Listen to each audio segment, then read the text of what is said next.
Judge a person not by what they accomplish, but what they had to overcome for their accomplishment. People that are hungry have zero excuses for not pursuing their dreams. And they come back again and again and again. They operate like Willie Jolly, who said that a setback is a setup for a comeback. I've got a saying, if life knocks you down, try and land on your back, because if you can look up, you can get up. You can get up. You can get up. Get up. I'm training people to get into their greatness, to begin to develop the courage to pursue dreams beyond their comfort zones. Because in order to do something you've never done, you've got to become someone you've never been. When you're pursuing your greatness, you don't know what your limits are, so you act like you don't have any. There's never a shortage of opportunities. It's just a shortage of thinking. Because some things are taught and some things are caught. When I was in the 5th grade, they put me back from the 5th grade into the 4th grade. I failed again in the 8th grade. I have no college training. So being identified and labeled as DT, the dumb twin, it gave me a lot of things to overcome. And so there was no one to dispute what was said about me, and I bought it. Even if you are told a lie, faith comes by hearing and hearing and hearing. You hear it often enough, it becomes your reality. Perception, not challenge, becomes real for you. Someone's opinion of you does not have to become your reality. So if you can track failure, you can also track success. You have greatness in you. I don't know you, but here's what I know based upon my own experience. You have greatness in you, that you have the ability to do more than you could ever begin to imagine. You have greatness in you. There's a presence in each and every one of us that waits and listens to the voice of the genuine in yourself. It will be perhaps the only God you will ever have or hear. And if you cannot hear it, all of your life will be spent on the ends of strings that somebody else pulls. When you recognize your greatness, no one will ever pull your strings. You are different.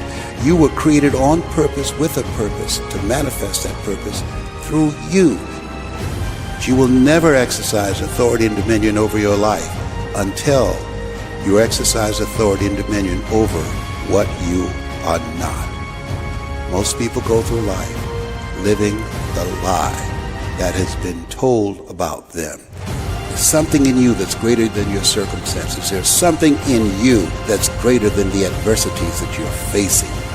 In life, you're either in a problem, just left one, or headed toward one. You have greatness in you.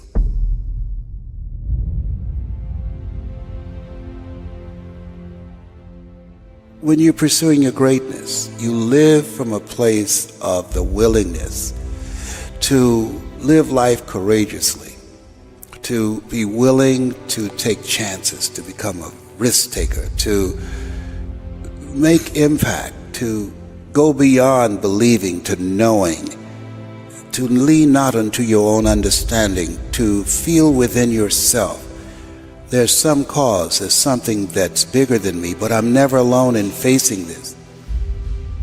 There's a presence that will never leave me nor forsake me, and that when you step into that place, more of thee, less of me, that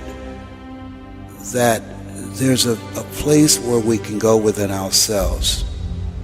There are things that we can accomplish, things that we can do, that eye has not seen, ear has not heard, nor is entered the heart of mankind what God has in store for us.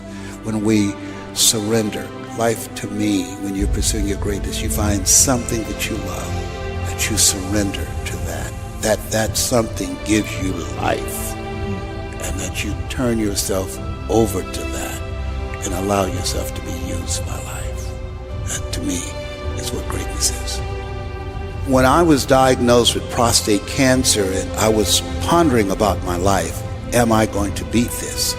And I was reading his words for comfort, and he said, the ideal situation for a man or woman to die is to have family members praying with them as they cross over.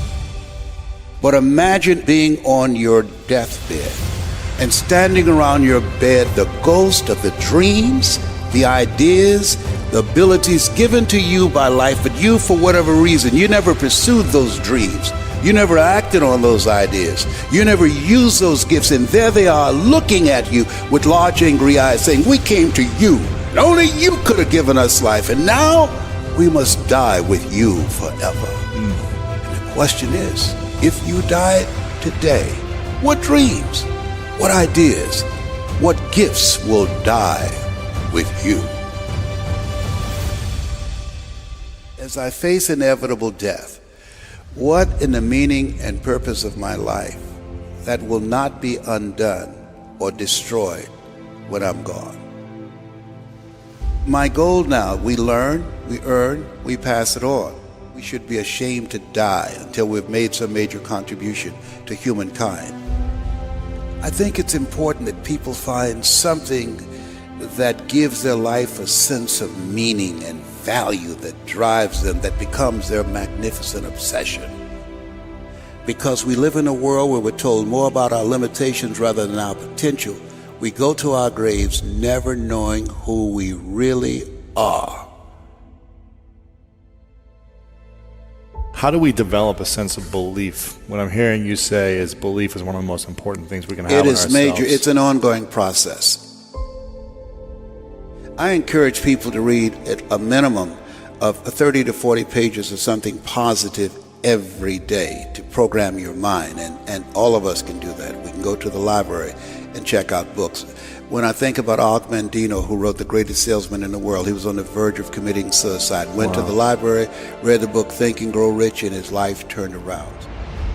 Your mindset, your diet, and positive relationships, giving yourself a healing, nurturing environment strengthens your immune system and allows you to stay here longer and do your great work.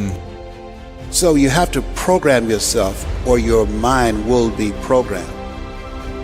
In order to do something you've never done, you've got to become someone you've never been. You've got to become a risk taker. This, God said, if you're not willing to risk, you can't grow. And if you can't grow, you can't become your best. And if you can't become your best, you can't be happy. And if you can't be happy, then what else is there? When you find something that you love, you will study it. Something that you love that becomes not just confident, but you will become competent on that. I pour myself into it. I lose myself into it because it's not about me, it's about the audience. Ask for help, not because you're weak, but because you want to remain strong, and don't stop until you get it. I tell people, you're going to face tough times, but I affirm no matter how bad it is or how bad it gets, I'm going to make it. You don't get in life what you want, you get in life what you are. Develop your communication skills, because once you open your mouth, you tell the world who you are. He said, live a life of contribution. Decide that you are going to live your life in such a way, as Horace Mann said, you should be ashamed to die until you made some major contribution to humankind. And I want to find other people who have that kind of magnificent obsession, who have that kind of conviction about their lives, who want to make that kind of mark of their lives. Can I, with the time that I have left, amplify and train and multiply voices of hope and create a better world? We'll have enough time to do that. And we all have an expiration date. So live your life from a place of love.